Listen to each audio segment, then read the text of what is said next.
Welcome back to the Clear Admit MBA Admissions Podcast. I'm your host, Graham Richmond, and I'm joined by Alex Brown for another edition of Wiretaps. And this is your Wiretaps podcast for Monday, January 20th, 2020. And Alex, welcome back. I hope you had a good week here. Things are going okay in England? Yeah, very good. That you call it 2020. Is that what we're calling it now? That's pretty cool, 2020. Yeah. I like it. You know, we have a clear view into this new year now, right? So I did want to mention today is Martin Luther King Day, which we celebrate in America. And so we're going to just dedicate this podcast to the incredible achievements of Dr. King. And I think, his ability to kind of bridge communities is particularly impressive in today's kind of political climate. So there you go, Martin Luther King Day. And yeah, we're happy to have everyone on board. We're going to do a couple of ApplyWire profile reviews, as well as one particularly tricky DecisionWire review where someone's got to make a tough choice. Before we do that, our podcast sponsor is the evening and weekend program at the Kellogg School of Management. And I just want our listeners to know that you can reach your highest career goals while earning an MBA part-time. The evening and weekend MBA program at the Kellogg School of Management is conveniently located at their downtown Chicago campus, and it offers flexible study options to fit everyone's lifestyle and match your experience. And so by graduation from the program, you'll share the same toolkit, skills, and network as the school's most prominent alumni. And you can visit kellogg.northwestern.edu/EW to learn more. So thanks to Kellogg for their sponsorship. Alex, what's been going on? I mean, we had, the beginning of January was just filled with deadlines. This week, things are going to be quieter. There's only MIT, as far as I know, on the docket. But there's been some activity. I think you were mentioning there's been some kind of interview invitation activity already from some schools. Yeah, it's really interesting, actually. As you said, we've got Sloan's round 2 application coming up this week. And, you can debate the how smart that is to sort of separate a week or two away from the mad rush of all the applications, and that might yield for Sloan some additional applications for people that are feeling less rushed now, so that's very good for them. But then on the flip side, you've got Ross already releasing interview invites, so they're now ahead of the curve trying to sort of, I'm not saying yield candidates, but, the sooner you get them interviewed, the sooner you start making offers, the sooner you can start to sort of nurturing your class or whatever. So, the advantage for MIT is being a little bit later. The advantage for some other schools is to be able to get out the gate with interview invites and so forth. So we're going to see a lot more of that. We know Ross, the end of last week, and second batch this week. We know Harvard has announced last week that it's going to release its invites, I think, in early February. And I just know that, in the next week or two, we're going to start seeing a lot of interview invites coming out on Livewire. Yeah, for sure. And we've seen some schools like Yale and Tepper, and even a handful of others already getting those invites out, as you said, alongside Ross. So people are getting interview invitations. We always encourage people to take a peek at the Clear Admit interview archive, where we have literally thousands of firsthand accounts of interviews and what questions were asked. So take a look there. The other thing I wanted to mention is that we published, I guess since our last podcast, we published a report called the M7 Livewire Insights Report. And this is the second report we've done like this, and this one is focused on round 2 candidates and, in essence, who gets interviews, who gets accepted to the M7 MBA programs, that being Harvard, Stanford, Wharton, Chicago, Kellogg, MIT, Columbia. So looking at like GMAT, GPA, GRE kind of averages and when interview invites come, when acceptances are reported. So really fun report. You can download it on our website. Encourage everyone to check that out. If you're a registered user on the site, which is free, the download's free as well. So easy to do. Alex, before we dive in, I wanted to mention that we got another review of the podcast over, I think, on iTunes. And so I thought you would appreciate it. The person who left the review, the username is BoBetty2013. And they said, "Weary at first, now a convert." So they mentioned that they'd heard about ClearAdmit from friends, but this person says, I was very skeptical of a site where people seem to just stress out about other statistics, apps, interviews, and decisions. But Alex and Graham do a nice job of talking about many different candidates from around the world. They provide helpful insights on school selection, and they don't sugarcoat. Now, one actually interesting piece of kind of advice or critique they gave us is they said it seems like there's some similar patterns, high GMAT with low work experience, or low GMAT with great experience. And this person says there seem to be fewer wiretaps with folks with GMAT scores between 700 and 740. So we might just keep that in mind. I guess they're kind of wanting to hear more from the kind of average, maybe folks more in the middle. So we can make sure to keep that in mind. But anyway, great to have that feedback. Love seeing the reviews. And so we'll dive in and do some wiretaps here in 1 second. The last thing I wanted to mention, so I'm actually in Philadelphia at ClearAdmit headquarters this week, and I'm with the team, and our resident data scientist, Alex Kelly, has asked me to mention our secret community that we're building on Facebook called the ClearAdmit Boardroom, where our most dedicated kind of users and listeners to the podcast can chime in and give us feedback on new features and things that we're thinking of doing. And so if you're interested in joining the ClearAdmit Boardroom, all you have to do is follow the link to, let's see, you're going to go to bit.ly/ClearAdmit Boardroom. And so it's just bit.ly/ClearAdmit Boardroom. That's all lowercase. So check it out. We're basically creating a community. You'll get some perks, and we're going to ask you some questions, but check it out if you can. And yeah, so that's the news. I guess we can dive in, Alex, unless you had anything that you wanted to tackle today. No, I just thought it was really interesting that after last week's podcast, we had actually a few people sign into the boardroom, and we didn't mention it till the end of the podcast, Graham. So that means there are a few people that actually do listen all the way through. Yeah, or maybe they fell asleep and they woke up at the end just in time, to hear.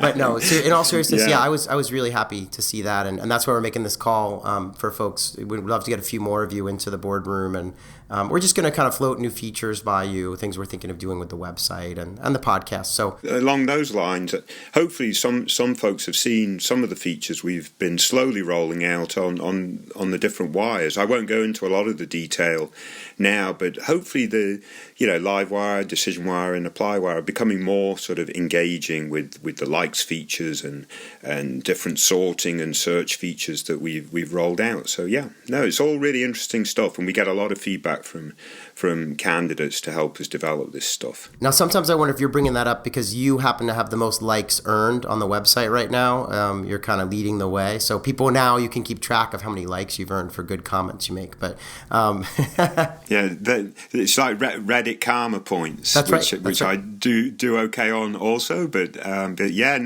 quite impressed with myself right now. So let's dive in. I did want to apologize to everyone. I know my voice is going. Because I'm at headquarters in Philly, had to take a plane. I always seem to get a cold after all this travel. But it is great to be in Philly. It is sunny, so it seems to always be sunny in Philadelphia, as they say.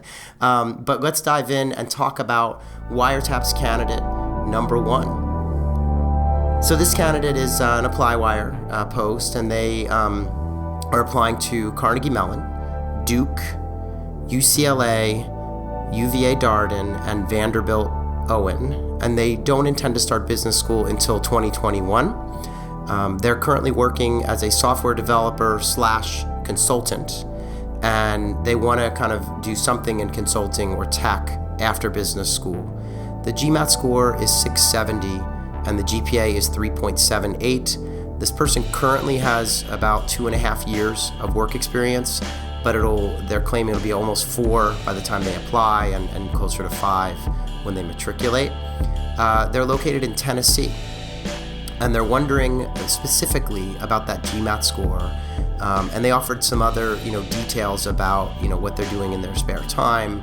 They're doing some tutoring online for college students, and they run marathons, they climb mountains. So they're kind of an active person. I believe it's a male, right? White male. So Alex, what did you say to this person? Because I know they were asking in particular about the GMAT score. And just for our listeners' benefit, if memory serves, they have kind of a low. I mean, it's below average at most of the schools on their list. So, but what did you tell them? Yeah, I mean, quite frankly, this ApplyWire entry came in the night before we were recording. And usually I don't select ApplyWire entries that quickly. I like to see if they actually engage on ApplyWire and answer our comments before I think it makes sense to do this.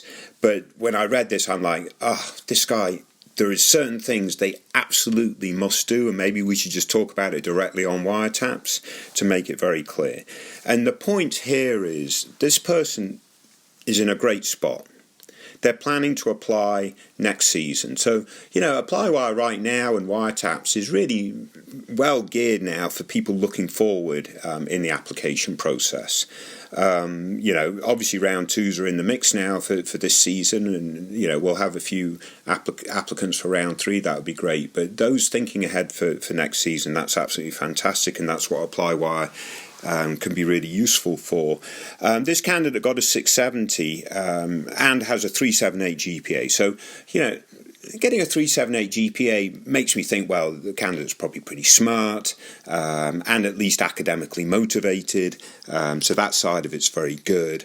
But posed the question, should I retake the GMAT? And my very frank and forthright answer is, if you can squeeze more points out of that by more studying and preparation, then it would be ridiculous not to think that that's the right thing to do. You've got a year or, a good amount of time in order to accomplish this. And to go into the application process with the slightest hesitancy that you're not applying with your best profile will compromise your opportunity to get into the best schools that you possibly can. So to me, it's a no-brainer to take the step and really try to prep again. At least go at it one more time to see if there's improvement there. The candidate did actually get back to me after I posted earlier this morning, and so that was very good. But I offered a couple of other pieces of advice, and this is in general to everybody that's now thinking, again, a year ahead. At work, seek out opportunities that really challenge you. If you know you're going to be applying to business school, you've got to write these essays in 6 months' time. You've got to really build up your profile to the extent that you can. Rather than waiting for opportunities to come your way, go see your supervisor, see what assignments that you can get. Go take on a challenge that you wouldn't have ordinarily done.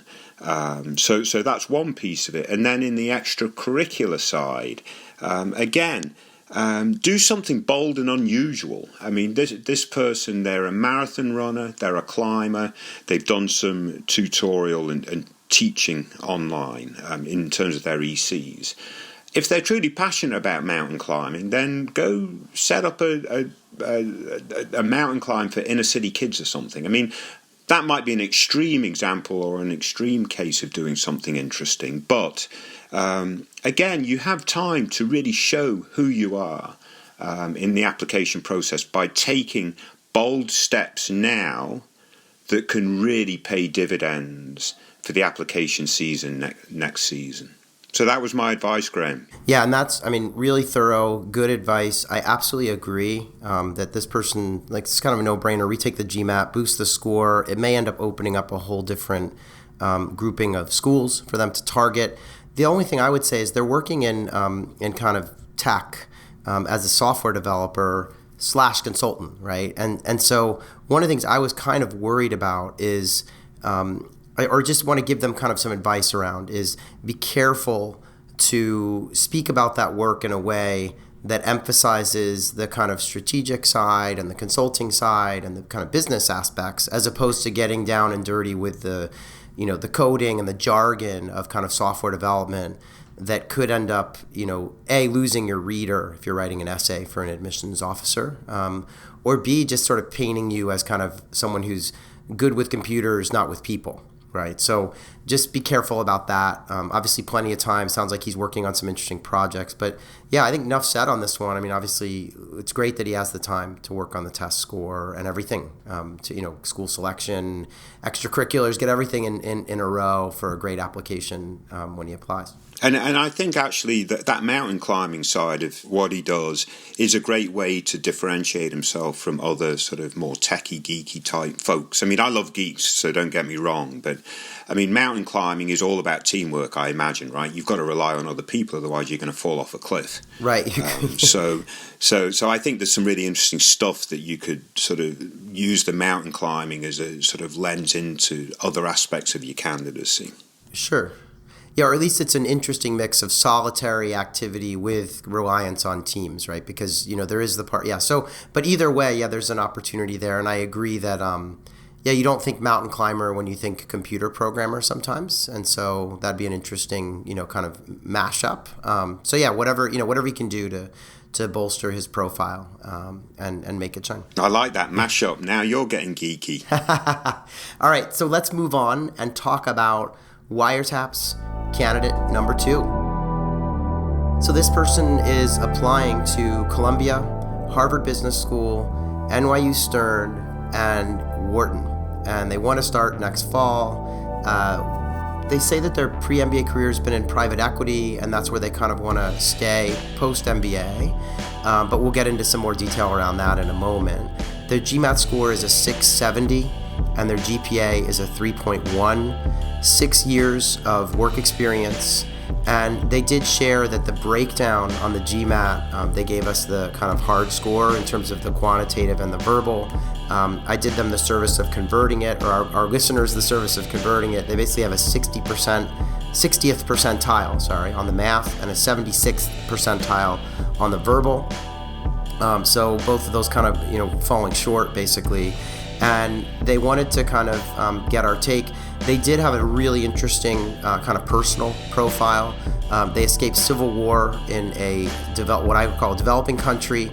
So they're first generation in the U.S., first generation to go to college or even high school.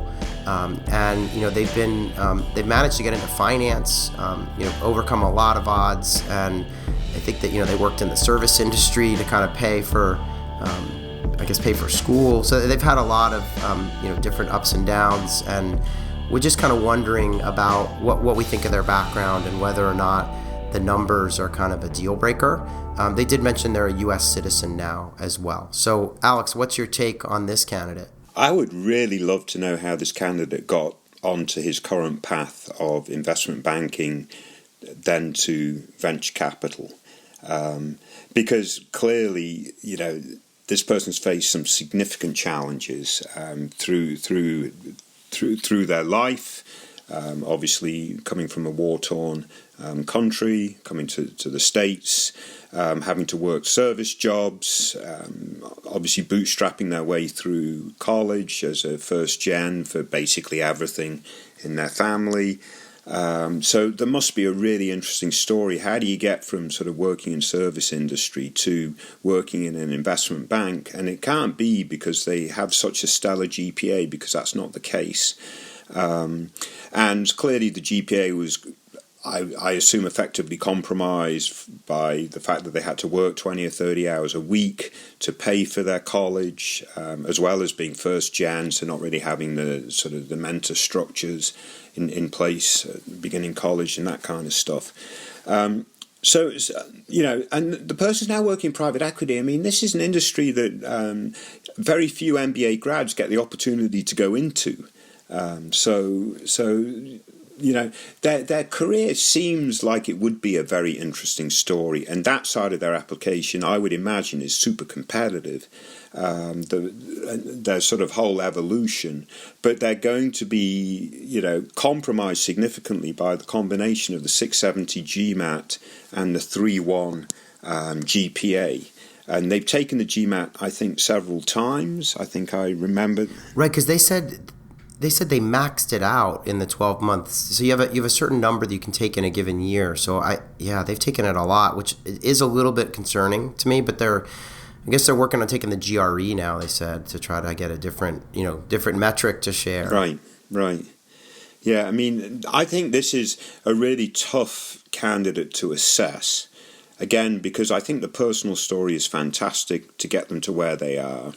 They want to switch from, VC fund focusing on African Americans to VC funds focusing on emerging markets, which I guess might parlay them back to the country or the countries from where they're from.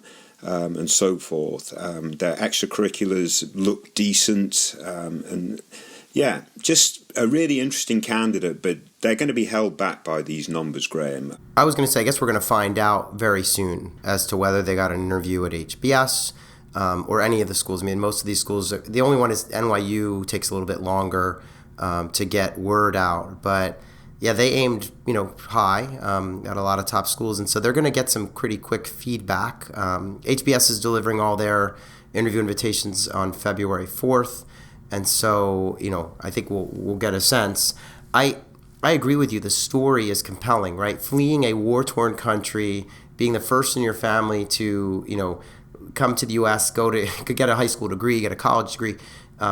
It's really impressive. So there's a story here. I just worry that they just might have trouble convincing the admissions committee that they have the academic chops to excel in business school.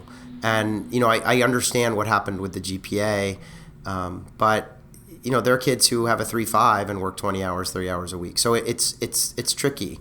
I think they would need for the admissions team to sort of take a leap of faith on them. And, I would argue that if it doesn't work out this year, they should absolutely apply again. And they should cast probably a slightly wider net, because the truth is that, there are any number of schools in the top 20 that could probably help this person. I mean, obviously, if they want to do private equity, the list gets a little more narrow. But I think that, they could cast a little bit wider of a net if, unless maybe they're able to get their score up and it becomes moot and they can just focus again on the very top schools. But in any event, interesting, compelling background story. But yeah, I'll be curious, and it'd be great if they could update us here in the comments on their ApplyWire post as to how things unfold. That would be useful. We can give them some more advice. If they do reapply next season, Graham, what other steps would you encourage them to take? So clearly, addressing the test score is the first one, right? I almost wonder if taking a class or two, evenings online, whatever, just to get a couple of A's in business school friendly sort of subject matter, whether it's accounting, stats, micro or macro, or some of the building block type courses. That could go a long way. I think those are two things. It's really the academic profile that needs to be bolstered, and the admissions team just needs to be assured that this person's going to do well in school. I mean, that's what it comes down to. Yeah, and assured on the very two broad points, right? That the student is academically motivated as well as academically strong. So I think your point that taking a couple of classes, over the next year, if they do need to reapply, is a very good point.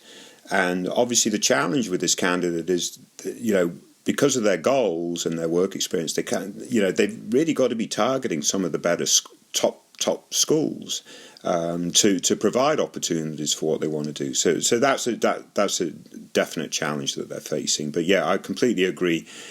Ace the GRE and take a couple of classes. Don't just focus on getting a higher test score. Right. And one last thing about this person, they mentioned in their comments, they said, I didn't really think I needed a college degree. They're talking about when they were in school, and they said that was really stupid of me, but I looked to get passing grades rather than excelling.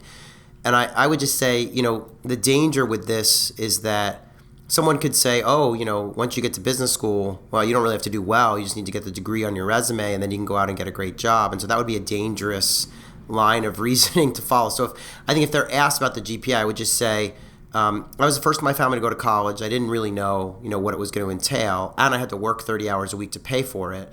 And I was underwater, and I did the best I could, and it wasn't that great, but I regret, not being able to do better. But, I've done well in my career, and I'm ready to really study and get good grades. So I think they just need to make sure they're framing that argument in an appropriate way. That makes perfect sense to me. All right, so let's move on to a decision wire entry. So this is wiretaps candidate number 3. So this person has not decided where they're going to go to business school, but they are in the very fortunate position of having offers from Chicago Booth, LBS, that's London Business School, and Wharton. And there's actually some money involved. So Chicago Booth has given them a scholarship of $150,000, which effectively amounts to a free ride, I believe. London Business School, no scholarship, and Wharton, or none yet. I think maybe they announce later. Wharton, it's $60,000. And actually the degree that they've been accepted for at Wharton is not only the MBA, but it's the Wharton Lauder program. So they get a master's and an MBA. And it's the program that focuses on kind of international business and language. So that's kind of where they sit. They're starting next fall, obviously, and they have a GMAT of 750. Their GPA was 3.5. And effectively, as they describe it, they're debating this kind of full tuition scholarship at Booth versus a smaller fellowship at Wharton Lauder, which essentially just covers the Lauder degree, because you have to pay to, it's a double degree, joint degree, right? So they want to get into working in startups or venture capital in Asia, and they know that Lauder is actually a really good fit for that. And they also mentioned that the Wharton has a better brand recognition in Asia, but they do love everything about Booth, and the full ride is hard to turn down. So what do you make of this one, Alex? This is not easy. Not easy indeed. I mean, you could make a very compelling argument for Booth. They want to go into startups after their MBA. If you can get a free ride, come out debt-free or close to debt-free, that's going to give you more flexibility and freedom to pursue startup activity. And then on the other side, they want to do all this in Asia, and the brand and the network and so on and so forth of Wharton and Wharton Lauder is going to be stronger. I mean, let's be frank. So you want to participate in that part of the world, and being in the startup ecosystem and startup, venture capital, whatever it is, it's network driven. So this is, I think, a huge conundrum. Yeah, I mean, let's look at it this way. So one thing I don't really have a full understanding of, and maybe, you had a little more back and forth with this candidate on the site, but are they looking to kind of write a business plan and start their own company at a business school? Are they kind of looking for a early stage, kind of startup that maybe just got some financing that would need an MBA to come on board? Because I think those are two really different things. I agree with you. I don't know that we know that. We haven't gotten into that conversation, but I absolutely agree. I think if they're looking to start their own business, then Booth becomes a little bit more interesting in terms of being able to do it with debt-free and having the freedom to do that, versus if they're looking to work in a startup ecosystem at a business that's already established and so on and so forth, then clearly they're going to get paid to do that, and the dynamics are going to be significantly different. I want to lay out a case for Wharton Lauder because, and full disclosure, I think most people listening know. I went to Wharton. I didn't do the Lauder program.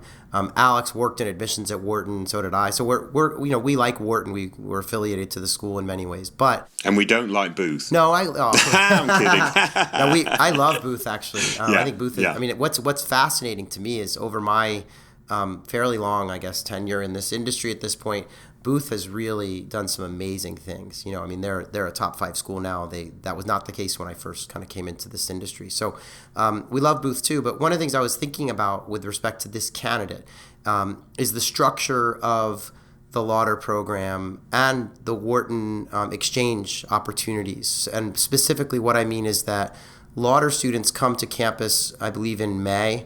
And they do a bunch of courses on campus in a small group of a cohort of about 50 or 60 kids. And then they go off to their market of choice. So this person's, they're going to pick an Asian language. I assume they're going to go to Asia. And you do like kind of a sort of a study tour. There might even be a part of it might be internship. But you're overseas in your market of interest for, I want to say, at least 6 weeks, maybe even a bit longer. And then you come back and you start business school with everyone else who's showing up for preterm in the summer and stuff. So you could picture this candidate getting his or her feet on the ground in Asia right away via that Lauder overseas experience.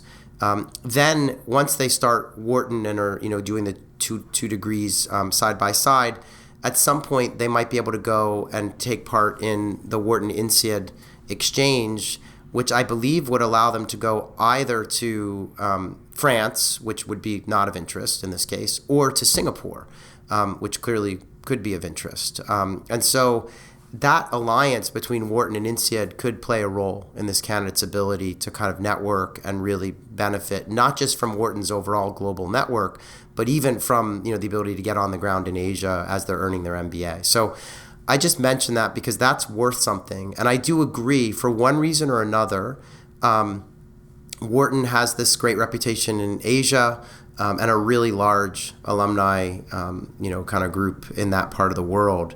I think, the only other school that sort of comes close is probably Harvard when it comes to the sort of just the scope of the global network. Stanford doesn't graduate as many kids each year, and many of them, historically, there's been they gravitate towards the Bay Area. So I think Wharton and Harvard have this sort of edge in global network, particularly in far-flung, parts of the world. So I don't know if you agree with that, but I just wanted to mention that because I think that's the case for taking the Wharton Lauder offer. Obviously, if they're starting their own business, writing a business plan in school, and they love Booth, then there's a great case for going to Booth, right? So it just depends. But I think one could say that if they're going to work in a startup that's funded, they're going to get a salary, they're going to eventually move into VC. This difference of $100,000 is not going to play out over the long haul if they're, if they're successful as I expect, they will be. So that's my take on it. What do you think? No, I completely agree. And obviously we have a much more sort of intimate experience with what Wharton and Wharton Lauder can offer a candidate. There are going to be programs that Booth can offer that can get the candidate over into Asia at some point during their MBA. Absolutely no doubt. So I don't think we're saying that only Wharton and Wharton Lauder can do that for the candidate. But nonetheless, what Wharton and Wharton Lauder can do for the candidate is very substantial. I would completely agree. The only thing that's sort of pulling me back a little bit is going into the process, this candidate absolutely loved everything about Booth.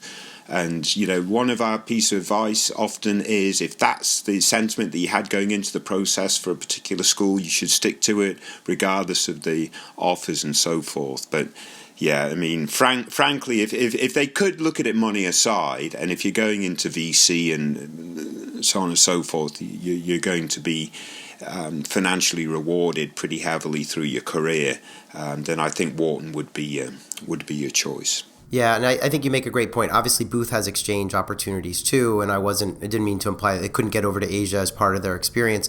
I also think, one of the things that we've said over and over again on this podcast is that if your sentiment could change as you travel through, but that keeping an eye on where you feel at home is important because this is 2 years of your life. I think people often really discount that, and they're sort of like, oh, I'll just suck it up and be unhappy for 2 years. No, that's not the point. You're going to forge friendships, and if this person feels at home at Booth and really loves that community, and it's a free ride, no one's going to fault them for going that route. And I think your advice that they go to the welcome events is good advice. I think spending some time on both campuses and meeting their fellow classmates would be instructive. It's just a bit inconvenient that their welcome events are on the same weekend. Oh, wait, are they? Is that true? Yes. But unfortunately, that's the nature of this business because welcome events can only occur on a few weekends. So you're going to get multiple schools scheduling during the same weekend. So, yeah, that is a bit unfortunate. So, okay, big question here. You're accepted to 2 schools and you're leaning towards one of them. They both have welcome weekends on the same weekend. Which one do you go to if you can only go to one? The one you're leaning toward, definitely. Okay, interesting. So you don't think this person should go to the Wharton welcome to sort of see if they're going to miss out on something because it's a really tough call, right? Or rent a helicopter. Right? Well, I'm not saying they're leaning towards Chicago or Wharton.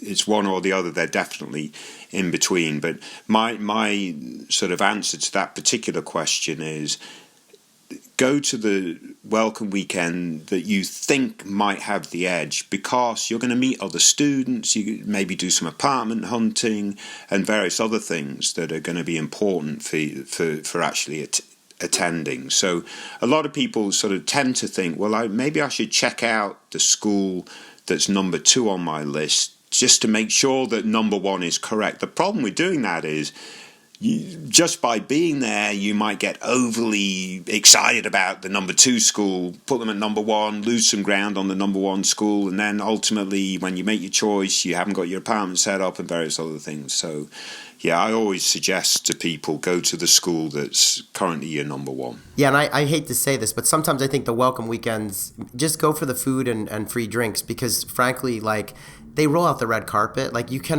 go to any welcome weekend and you're going to fall in love with the school, because they do such a great job, all these schools.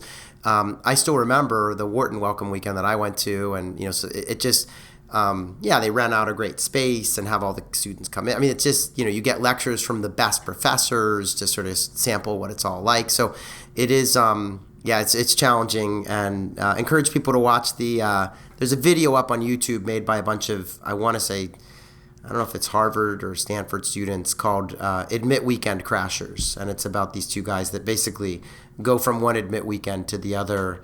I think they rent a helicopter to do so. And they basically, they haven't been admitted to any of these schools, mind you. They're just going for the parties and to check it out, because they really are fun. So I think, that's the danger here is, you just, like you said, if you go to the one, whichever one you go to, you're likely to come out of thinking, oh, that's a great school, right? So... but anyway, interesting case here. I did want to mention, I don't know, I feel like London Business School is a school that gives out scholarships later, so there may be one coming, but it sounds like this candidate sort of already decided that it's between Booth and Wharton, so we didn't dwell too much on LBS, and it's a tough call between the 2 that they're deciding between. But hopefully, best of luck to them as they figure this out, and hopefully they can, again, leave a note, let us know what they decided in this decision wire entry. That would be great. Very good.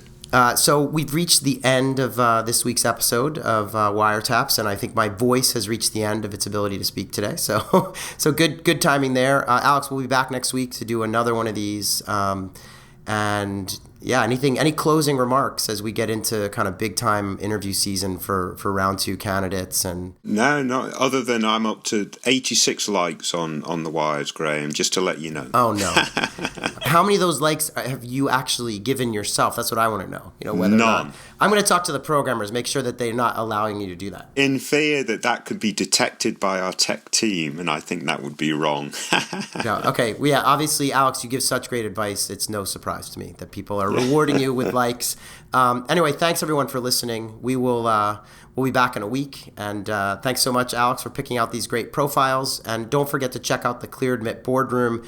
It's over at bit.ly/ClearAdmit Boardroom. Thanks, everybody. Talk to you soon. Yeah. Good luck, everyone. Cheers, Graham.